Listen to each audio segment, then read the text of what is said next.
السلام علیکم ورحمۃ اللہ وبرکاتہ۔ اس وقت میں آپ کے سامنے سورہ بنی اسرائیل کی آیات 22 سے لے کر 39 تک، یعنی فرام 22 to 39 کا ترجمہ لے کر حاضر ہوں۔ سماعت فرمائیے۔ اعوذ باللہ من الشیطان الرجیم، بسم اللہ الرحمن الرحیم۔ تو اللہ کے ساتھ کوئی دوسرا معبود نہ بنا، ورنہ ملامت زدہ اور بے یار اور مددگار بیٹھا رہ جائے گا۔ تیرے رب نے فیصلہ کر دیا ہے کہ نمبر 1، تم لوگ کسی کی عبادت نہ کرو مگر صرف اس کی، یعنی اللہ کی۔ نمبر 2، والدین کے ساتھ نیک سلوک کرو، اگر تمہارے پاس ان میں سے کوئی ایک یا دونوں بوڑھے ہو کر رہیں تو انہیں اف تک نہ ہو، انہیں جھڑک کر جواب نہ دو، بلکہ ان سے احترام کے ساتھ بات کرو اور نرمی و رحم کے ساتھ ان کے سامنے جھک کر رہو، اور دعا کیا کرو کہ پروردگار ان پر رحم فرما، جس طرح انہوں نے میری رحمت اور شفقت کے ساتھ مجھے بچپن میں پالا تھا۔ تمہارا رب خوب جانتا ہے کہ تمہارے دلوں میں کیا ہے۔ اگر تم صالح بن کر رہو تو ویسے لوگوں کے لیے درگزر کرنے والا ہے جو اپنے قصور پر متنبہ ہو کر بندگی کے رویے کی طرف پلٹ آئیں گے۔ نمبر 3، رشتہ داروں کو اس کا حق دو اور مسکین اور مسافر کو اس کا حق دو۔ نمبر 4، فضول خرچی نہ کرو، فضول خرچ لوگ شیطان کے بھائی ہیں اور شیطان اپنے رب کا ناشکرا ہے۔ نمبر 5، اگر ان سے یعنی حاجت مندوں، رشتہ داروں، مسکینوں، مسافروں سے تمہیں اگر کترانا ہو، اس بنا پر کہ ابھی تم اللہ کی اس رحمت کو جس کے تم امیدوار ہو تلاش کر رہے ہو، تو انہیں نرم جواب دے دو۔ نمبر 6، نہ اپنا ہاتھ گردن سے باندھ رکھو اور نہ اسے بالکل ہی کھلا چھوڑ دو کہ ملامت زدہ اور عاجز بن کر رہ جاؤ۔ تیرا رب جس کے لیے چاہتا ہے رزق کشادہ کرتا ہے اور جس کے لیے چاہتا ہے تنگ کر دیتا ہے۔ وہ اپنے بندوں کے حال سے باخبر ہے اور انہیں دیکھ رہا ہے۔ اپنی اولاد کو افلاس کے اندیشے سے قتل نہ کرو، ہم انہیں بھی رزق دیں گے اور تمہیں بھی، در حقیقت ان کا قتل ایک بڑی خطا ہے۔ نمبر 8، زنا کے قریب نہ پھٹکو، وہ بہت برا فعل ہے اور بڑا برا ہی راستہ ہے۔ نمبر 9، قتل نفس کا ارتکاب نہ کرو جسے اللہ نے حرام کیا ہے مگر حق کے ساتھ، اور جو شخص مظلوماً قتل کیا گیا ہو اس کے ولی کو ہم نے قصاص کے مطالبے کا حق عطا کیا ہے، بس چاہیے کہ وہ قتل میں حد سے نہ گزرے اور اس کی مدد کی جائے گی۔ نمبر 10، مال یتیم کے پاس نہ پھٹکو مگر احسن طریقے سے، یہاں تک کہ وہ اپنے شباب کو پہنچ جائیں۔ نمبر 11، عہد کی پابندی کرو، بے شخص عہد کے بارے میں تم کو جواب دہی کرنی ہوگی۔ نمبر 12، پیمانے سے دو تو پورا بھر کر دو اور تولو تو ٹھیک ترازو سے تولو، یہ اچھا طریقہ ہے اور بلحاظ انجام بھی یہی بہتر ہے۔ نمبر 13، کسی ایسی چیز کے پیچھے نہ لگو جس کا تمہیں علم نہ ہو، یقیناً آنکھ، کان اور دل سب ہی کی باز پرس ہونی ہے۔ نمبر 14، زمین میں اکڑ کر نہ چلو، تم نہ زمین کو پھاڑ سکتے ہو نہ پہاڑوں کی بلندی تک پہنچ سکتے ہو۔ ان امور میں سے ہر ایک کا برا پہلو تیرے رب کے نزدیک ناپسندیدہ ہے۔ یہ وہ حکمت کی باتیں ہیں جو تیرے رب نے تجھ پر وحی کی ہیں۔ صدق اللہ العظیم۔ یہ ان آیات میں اللہ تعالیٰ نے 14 بڑے اہم ہدایتیں دی ہیں، یا کہہ سکتے ہیں حکم دیا ہے، کہ جن کو اگر ہم اپنا لیں، جن کی پابندی کر لیں، تو نہ صرف یہ کہ ہماری دنیا بہتر ہو جائے گی بلکہ ہماری آخرت بھی سنور جائے گی۔ بڑے اہم اصول ہیں، بڑی اہم ہدایتیں ہیں، اور بلکہ ان کے حساب سے ایک اسلامی مملکت میں قانون بھی بننے چاہیے اور اچھی اسلامی حکومتیں بناتی رہی ہیں۔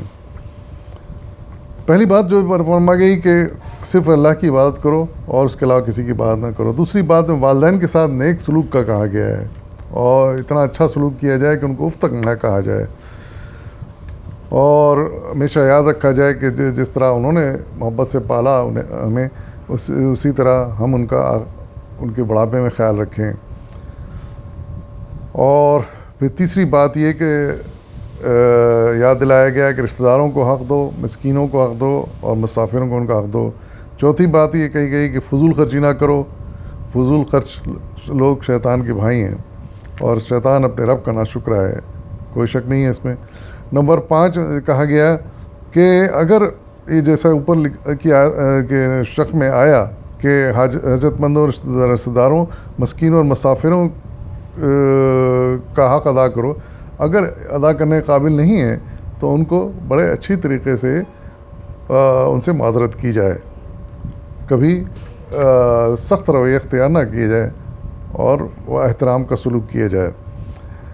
پھر نمبر 6 میں یہ کہا گیا کہ کنجوسی نہ کرو، نہ کنجوسی کرو نہ بہت فیاضی کرو کہ مشکل میں پڑ جاؤ۔ اور پھر ارشاد لگے ہاتھوں اللہ تعالیٰ نے یہ بھی یاد دلا دیا کہ اللہ جس کو چاہتا ہے کھلا رزق دیتا ہے، جس کو چاہتا ہے تنگ رزق دیتا ہے۔ اور پھر 7ویں شق اس کی یہ ہے کلاز کہ اپنی اولاد کو افلاس کے اندیشے سے قتل نہ کرو، ہم انہیں بھی رزق دیں گے اور تمہیں بھی، اور درحقیقت ان کا قتل ایک بڑی خطا ہے۔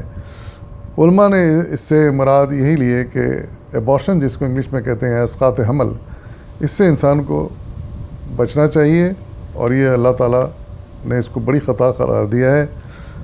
اور اس کو وجہ یہ بتائی ہے کہ روزی دینے والے پروردگار ہیں، وہ ہم کو بھی روزی دے رہے ہیں، ہماری اولاد کو بھی دیں گے، تو اس اندیشے سے کہ ان کا کیا ہوگا، ان کو کون کھلائے گا پلائے گا پروان چڑھائے گا، اولاد کو قتل نہیں کرنا چاہیے، یعنی کوئی ابارشن کرنا دوسرے الفاظ میں اولاد کا قتل ہی ہے۔ تو اس سے پرہیز کرنے کے لیے اللہ تعالیٰ نے یہاں سخت ہدایت دی ہے، کیونکہ توکل اللہ کر کے بچوں جو پیدا ہوتے ہیں ان کو قبول کرنا چاہیے، اور حتی الامکان ان کے لیے جو کچھ کر سکتے ہیں کرنا چاہیے۔ پھر 8ویں شق میں کلاس میں اللہ تعالیٰ نے زنا سے منع کیا ہے اور کہا ہے کہ یہ بہت ہی برا کام ہے۔ 9ویں کلاس میں اللہ تعالیٰ نے قتل سے منع کیا ہے، اور حقیقت قتل ایک بہت بڑا جرم ہے۔ اللہ تعالیٰ نے کہا ہے کہ کسی کو ناجائز قتل کرنے کا کسی کو حق نہیں، صرف اہل اقتدار کو یعنی حکومت کو یا عدالت کو یہ اختیار ہے کہ ان کے قتل کا حکم جاری کر سکتے ہیں، وہ بھی اس صورت میں کہ وہ قتل جائز ہو، وہ یعنی وہ سزا جائز ہو، لیکن کسی شخص کو کسی دوسرے شخص کو قتل کرنے کا کوئی حق نہیں ہے۔ اور جو مقتول ہوگا، جس کو قتل کیا جائے گا، اس کو حق دیا اللہ تعالیٰ نے کہ وہ قاتل سے یا اس کے ورثہ سے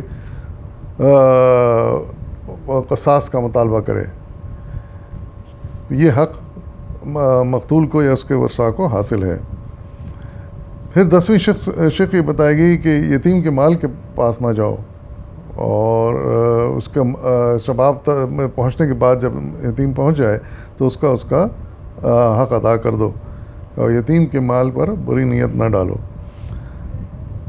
اور پھر 11ویں شق میں کہا گیا کہ عہد کی پابندی کرو، بے شک عہد کے بارے میں تمہیں جواب دہی کرنی ہوگی۔ یہ عہد چاہے اللہ تعالیٰ سے ہو، چاہے رشتہ داروں سے ہو، چاہے عام لوگوں سے ہو، لیکن جو بھی عہد کیا جائے اسے پورا کیا جائے، اللہ تعالیٰ کو اس کے بارے میں جواب دینا ہوگا۔ 12ویں شق یا کلاس یہ ہے کہ پیمانہ پورا بھر کے دو، یا تولو تو ٹھیک ٹھیک تولو، اور ظاہر ہے کہ یہ ایک معروف اصول ہے کہ ٹھیک ٹھیک تول کر چیز دی جائے اور ایمانداری سے ادائیگی کی جائے۔ 13ویں شق یہ ہے کہ کسی ایسی چیز کے پیچھے نہ لگو جس کا تمہیں علم نہ ہو، یعنی اس میں تفسیر میں مولانا نے کچھ وضاحت بڑی اچھی کی ہے۔ آپ لکھتے ہیں کہ اخلاق میں ہدایت کی بدگمانی سے بچو، اور کسی شخص کے گروہ پر بلا تحقیق کوئی الزام نہ لگاؤ۔ قانون میں یہ مستقل اصول طے کر دیے گئے ہیں کہ محض شبہ کے پر کسی کے خلاف کوئی کارروائی نہ کی جائے۔